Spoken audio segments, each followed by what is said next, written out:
The Galaxy Z Fold 8 marks a major shift for Samsung. It's the company's first wide format foldable, and honestly this might be the most practical design they have ever made.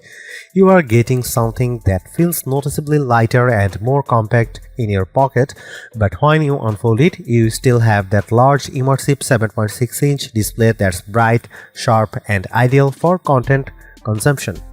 The 5.5-inch cover display is wider this time, which makes a real difference.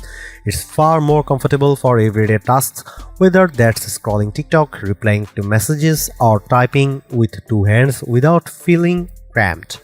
Samsung's new Flex Titanium tech has also pushed the crease closer to being a non-issue, which is a big deal for long-term usability. And on top of that, you are getting smarter AI features like Now Nudge that actually feel useful in day-to-day scenarios. That said, there are trade-offs. The biggest one, no telephoto zoom, and depending on how much you rely on that, it could be a deal breaker. It's wide, it's a little unconventional, and yeah, I kind of want one. Samsung is launching two book-style foldables in 2026, but the Galaxy Z Fold 8 is easily the one I choose to carry. And that comes down to one key reason: it looks and feels completely different from anything Samsung has done in the past 7 years of foldables. This design is all about being compact and lightweight, almost passport-like in footprint, but paired with noticeably wider front and inner displays. The result is a foldable that feels purpose-built for consuming content, whether that's video, social media, or reading. What's interesting is that the Fold 8 still inherits several high-end features from the more expensive Fold 8 Ultra that includes Flex Titanium for reducing the crease, a higher capacity silicon carbon battery, and an anti-glare coating on the display. Of course, hitting the $1,899 price means compromises. You are losing the telephoto lens and there is no flex mode this time around. But even with those trade-offs, I can already see a lot of people gravitating towards this design. Here are my hands-on impressions so far. Samsung is officially launching the Galaxy Z Fold 8 on August 7 with pre-orders opening today, July 22. Pricing starts at $1,899 for the base model with 256GB of storage and 12GB of RAM. If you want more storage, the 512GB version jumps to $2,099 and the 1TB model along with 16GB of RAM comes in at $2,499. The first thing that stood out to me when I picked up the Galaxy Z Fold 8 was just how light it feels. At only 201 grams, this is officially the lightest book-style foldable Samsung has ever made. And that's impressive considering the Fold 7 was already relatively light at 215 grams. Then there is the front display. It's noticeably wider, which immediately makes the phone feel less cramped compared to the previous designs and even compared to the Fold 8 Ultra. When you unfold it, the 7.6-inch main display feels more natural for video and multitasking with reduced black bars that make better use of the screen. Samsung also refined the physical design in subtle but meaningful ways. The side frame now has precision machined grooves that make opening the device easier and more comfortable. And if you have always been bothered by the crease, this is one of the biggest improvements. Flex Titanium significantly reduces its visibility and feel. Durability-wise, Samsung claims up to 500,000 folds, which is something I actually saw demonstrated ahead of launch in Korea. However, the IP48 rating means you get water resistance but still no real dust protection, which is disappointing, especially for something you might want to use outdoors or at the beach. There are a few other compromises. The 10-megapixel punch hole camera on the main display is still visible and not particularly elegant, especially if you are hoping for a return to under-display camera tech. There is also no S Pen support, which feels like a missed opportunity given the size of the screen.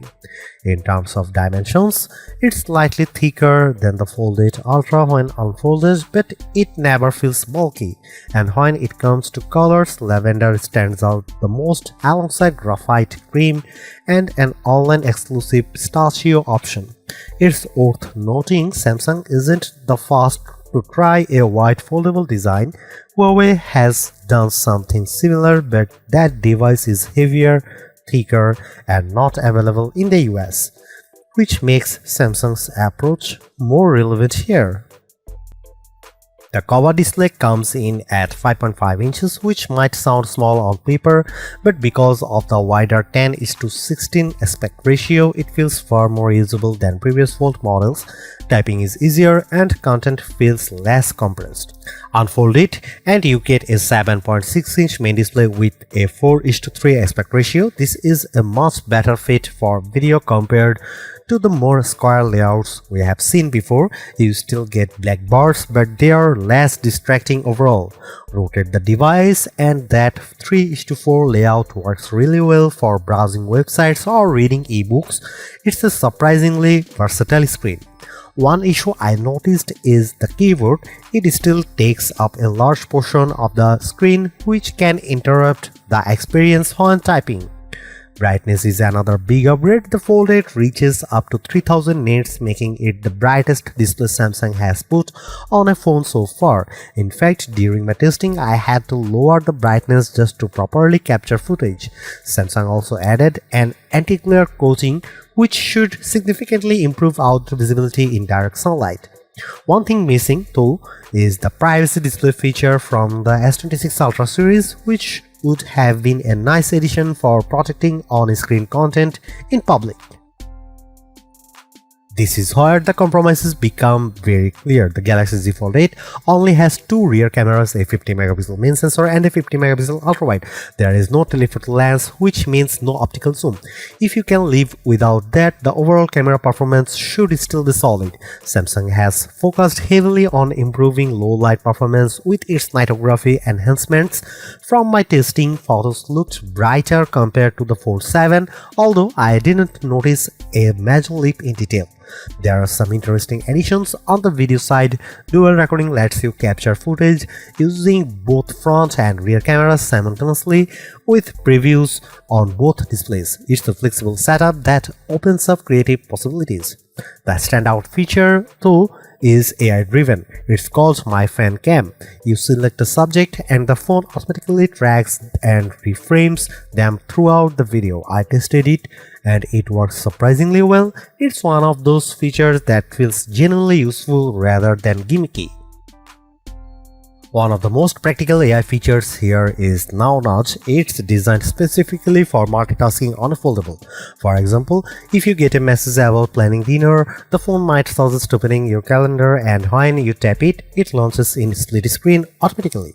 It's a small thing, but it makes multitasking feel more seamless and intuitive. These nudges also appear in notifications, which helps reduce friction while switching between tasks.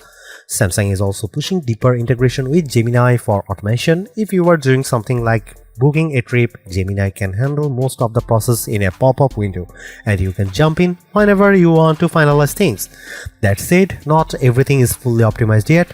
Apps like TikTok don't take full advantage of the wide display. For example, opening comments takes over the screen instead of splitting it. This is an area where Samsung needs better collaboration with developers. And if you liked flex mode on previous Fold devices, it's gone here. That means no laptop still uses with controls on the bottom half of the screen, something that might push some users toward the Ultra model instead. Samsung is finally using silicon carbon battery technology in the Fold 8, which allows for higher capacity without increasing size.